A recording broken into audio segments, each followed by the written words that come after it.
Welcome to my channel স্বপ্নের শিশুয়ালয়। আমি চলে এসেছি আপনাদের জন্য আরেকটি নতুন ভিডিও নিয়ে।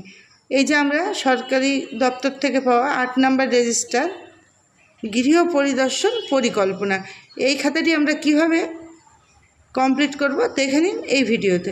তাহলে খাতা দেখুন, দপ্তর থেকে পাওয়া 8 নম্বর রেজিস্টার হচ্ছে সুসংহত শিশুকে সেবা প্রকল্প। আমার সেন্টার নাম্বার 81। আপনাদের যা হবে তাই লিখে রাখবেন উপরে, গৃহ পরিদর্শন পরিকল্পনা। তাহলে আগে থেকে পরিকল্পনা করা থাকবে যে কিভাবে গৃহ পরিদর্শন করা হবে এবং কি মাসে হবে। জেলা, আইসিডিএস প্রকল্পের নাম, সেক্টরের নাম, গ্রামের নাম, অঙ্গনওয়াড়ি কেন্দ্রের নাম, অঙ্গনওয়াড়ি কর্মীর নাম, সহায়িকা নাম লিখে নেবেন। তারপর আমরা চলে যাব ভিতরের পৃষ্ঠায়। দেখুন উপরে গৃহ পরিদর্শন পরিকল্পনার বিবরণী, গর্ভ অবস্থা থেকে শিশুর 24 মাস বয়স পর্যন্ত। তাহলে আমরা এখান থেকে লিখে নেব এ বি সি। তাহলে আমরা পরপর লিখে নেব A B C D E F G H H H. A থেকে এইচ পর্যন্ত আমাদের গৃহ পরিবার পরিকল্পনা ভিজিট করব, সেটা এখানে আমরা কি তাদেরকে বোঝাবো এখানে লিখে দেবো। সেগুলো কি লিখতে হবে বা মানে কি বুঝতে হবে, তাহলে সেটা আমরা পিছনের পৃষ্ঠায় গিয়ে দেখে নেব। দেখুন, গৃহ পরিদর্শনকালে নির্দিষ্ট বয়স ভিত্তিক পরামর্শদানের তালিকা। আমরা যখন পরিদর্শন করব সেই শিশুর বা গর্ভবতী মায়ের শিশুর বয়স ভিত্তিক এবং গর্ভবতী মায়ের কিভাবে আমরা তাদেরকে পরামর্শ দান করব দেখে নিন সেই মাস হিসেবে। তাহলে এখানে লেখাই আছে এই ক্রমিক সংখ্যা যোগাযোগের সময় গর্ভাবস্থায় 4র্থ থেকে 6ষ্ঠ মাস অঙ্গনওয়াড়ি কেন্দ্র বা অন্য কোনো উপযুক্ত স্থানে যোগাযোগ করতে হবে। সেই মা যদি কেন্দ্রে আসে তাহলে আমরা তাদেরকে বোঝাতে পারবো, তাছাড়া তার বাড়িতে গিয়েও বোঝাতে হবে। মহিলা ও পরিবার অন্যান্য সদস্যের সঙ্গে যে সকল বিষয়ে আলোচনা করা হবে। দেখুন এখানে 1 রক্ত অল্পতার মাত্রা অনুযায়ী 100 থেকে 200টি আয়রন ফলিক অ্যাসিড খেতে হবে। 2টি টিটেনাস টক্সাইড টিকা নিশ্চিত করুন। 3 মা ও শিশুর সুরক্ষা কার্ড বা টিকাকরণ কার্ডের রক্ষণাবেক্ষণ। 4 অতিরিক্ত পরিমাণ খাবার খাওয়া, খাবারের পরিমাণ বাড়ানো, আয়োডিনযুক্ত লবণের ব্যবহার। 5 বেশি বিশ্রাম নেওয়া, রাতে 4 ঘন্টা ও দিনে 2 ঘন্টা। প্রসবের জন্য অর্থ সঞ্চয় করা, কারণ প্রসব যখন হবে তখন অর্থের প্রয়োজন হতে পারে। যতই সরকারি সুবিধা থাকুক, সেই আগে থেকে প্রসবের জন্য অর্থ সঞ্চয় করতে হবে। অঙ্গনওয়াড়ি কেন্দ্র থেকে পরিপূরক পুষ্টি নিয়মিতভাবে নেওয়া। 8 নিয়মিত গর্ভকালীন স্বাস্থ্য পরীক্ষা করানো, গ্রামীণ স্বাস্থ্য পুষ্টি দিবস সম্পর্কে বিশেষভাবে কাজে লাগানো। তাহলে এগুলো আপনারা প্রত্যেকে আগে এই খাতা থেকে সব পড়ে নেবেন, পিছনের পৃষ্ঠাগুলো পড়ে নেবেন। এতে কী পরামর্শ দান, বি কী পরামর্শ দান, কত থেকে কত মাস। দেখুন লেখা আছে গর্ভাবস্থা 7ম থেকে 9ম মাস, এবং এখানে লেখা আছে কী পরামর্শ দিতে হবে। আবার সির ক্ষেত্রেও তাই, প্রসবের দিন। আবার ডির ক্ষেত্রেও তাই, জন্মের সময়, যোগাযোগে 1 সপ্তাহের মধ্যে আরও 2বার গৃহ পরিদর্শন, দুর্বল নবজাতক হলে আরও বেশিবার গৃহ পরিদর্শন, এবং কি পরামর্শ দিতে হবে এখানে 1, 2, 3, 4 করে লেখা আছে। তারপরে দেখুন এফের ক্ষেত্রেও তাই, ইর ক্ষেত্রেও তাই, এফের ক্ষেত্রেও তাই, জির ক্ষেত্রেও তাই। তারপর এইচের ক্ষেত্রে আপনার এখানে এইচের ক্ষেত্রে 9 থেকে 24 মাস, 2 বা 3 তার বেশি পরিবার গৃহ পরিদর্শন প্রয়োজন, যাতে শিশুর খাবারের পরিমাণ বয়স অনুযায়ী বাড়ানো যায়, প্রতিষেধক দান সম্পূর্ণ হয় এবং পরিবার পরিকল্পনার বিষয়টি যথেষ্ট গুরুত্ব সহকারে আলোচিত হয়। এবার আপনি দেখুন এখানে 9 থেকে 24 মাসের 9 মাস পর্যন্ত জি আলোচনা, তারপর 9 থেকে 24 মাস আপনার এইচটি আপনার এখানে খাতায় 3বার আলোচনা হবে।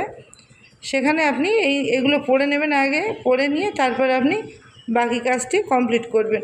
নাহলে আপনি মায়ের পরামর্শ দানও করতে পারবেন না এবং ওখানে ঠিকঠাক লিখতে পারবেন না। এবারে দেখুন মূল বিষয়বস্তু, পরিবারের ক্রমিক সংখ্যা ও পরিবারের মধ্যে ব্যক্তিটির ক্রমিক সংখ্যা। পরিবারের ক্রমিক সংখ্যা হচ্ছে 100। আপনার সার্ভে খাতার রেজিস্টার অনুযায়ী আপনি সেই পরিবারের যা ক্রমিক সংখ্যা হবে আপনি সেটা এখানে লিখবেন, সব জায়গায় আপনি সেটাই লিখবেন। আর পরিবারের মধ্যে ব্যক্তিটির ক্রমিক সংখ্যা 2। তাহলে এখানে গর্ভবতী মা রেশমা খাতুন, তাহলে ওর এলএমপিটা আমরা সবসময় প্রত্যেকটা মায়ের এলএমপিটা ওপরে লিখে নেব, তাহলে আমাদের এই যে মাসের হিসাবটা করতে সুবিধা হবে। এলএমপি যদি আমরা না লিখি তাহলে কিন্তু আমরা সেই হিসাব ধরে করতে 19-20 হয়ে যেতে পারে। সেই জন্য আপনারা সব সময় চেষ্টা করবেন এলএমপিটা উপরে লিখতে। আর প্রসবের তারপর মায়ের নাম, তারপর প্রসবের সম্ভাব্য তারিখ, তারপর শিশুর জন্মাবার পর প্রসবের তারিখ হবে এবং শিশুর নাম হবে।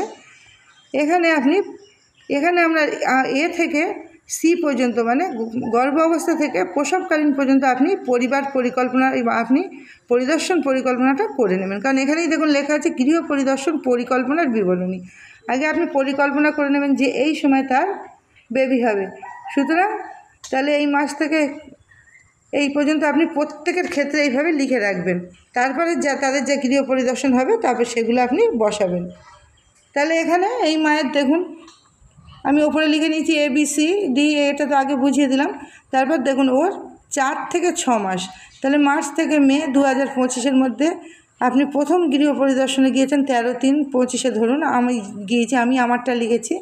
আপনারা আপনাদের সুবিধা মতো আপনি যেদিন যাবেন এবং আপনি সেইভাবে লিখবেন এবং আপনি যে পরামর্শ দান করবেন সেই হিসেবে আপনি এখানে সংখ্যা বসাবেন।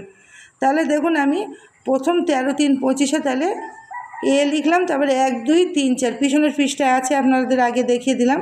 ওখানে এই 4টি পরামর্শ দান করেছি। তারপরে আমি আবার 30/5/25-এ ওর বাড়ি গৃহ পরিদর্শন করেছি। সেই জন্য আমি আবার 5 6 7 এগুলো পরামর্শ দিয়েছি বলে এখানে লিখলাম।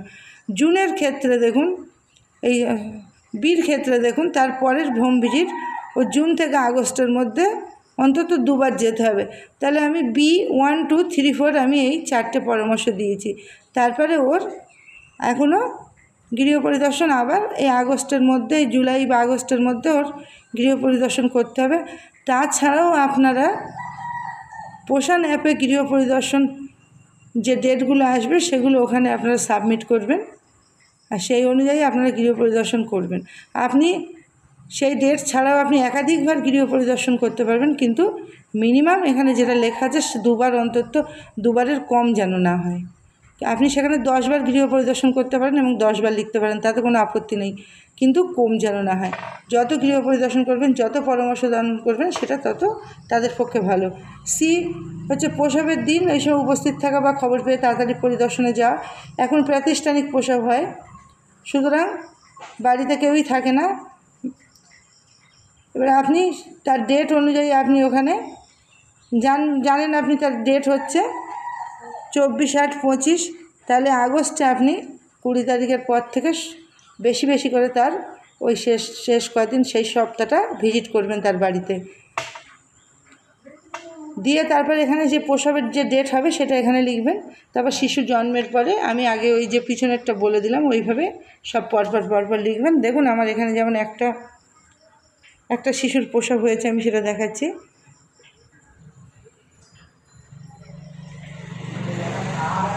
দেখুন এই শিশুটির এর মায়ের পরিবারের ক্রমিক সংখ্যা হচ্ছে 262 এবং পরিবারের মধ্যে শিশুটি তার মায়ের ক্রমিক সংখ্যা 2। তাহলে সেখানে যখন পরিবারের শিশুটি পরিবারের মধ্যে বাড়িতে ব্যক্তিটির ক্রমিক সংখ্যা, তাহলে এখানে শিশুটির ক্রমিক সংখ্যা 3।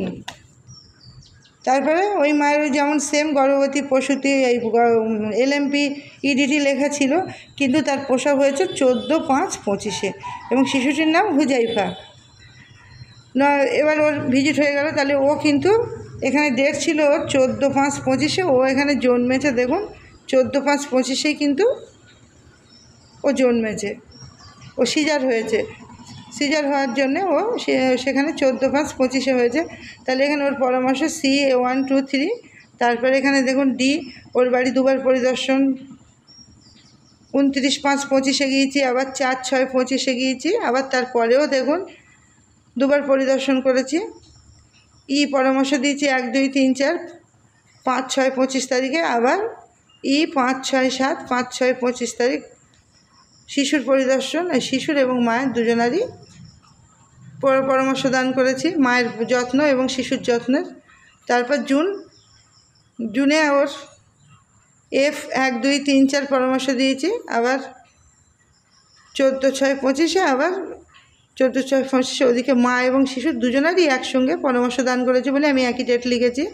আপনারা যদি 2 দিন যান 2 দিনই ডেট লিখবেন, তাহলে আজকে ভিডিওটি ছিল এই পর্যন্ত। যদি আপনাদের ভালো লাগে এইভাবে আপনারা পুরো 24 মাস পর্যন্ত লাস্টে কমপ্লিট করবেন। শিশুর বয়স লাস্ট একদম শেষ দিন পর্যন্ত আপনারা কমপ্লিট করবেন। তাহলে আজকে ভিডিওটি ছিল এই পর্যন্ত। যদি আপনাদের ভালো লাগে লাইক, কমেন্ট এবং শেয়ার করুন এবং আমার চ্যানেলটিকে সাবস্ক্রাইব করে পাশে থাকুন, সাথে থাকুন। ধন্যবাদ। যদি কোনো সমস্যা হয় অবশ্যই কমেন্ট করে জানাবেন, আমি চেষ্টা করব সেই বিষয়ে ভিডিও আনার। ধন্যবাদ।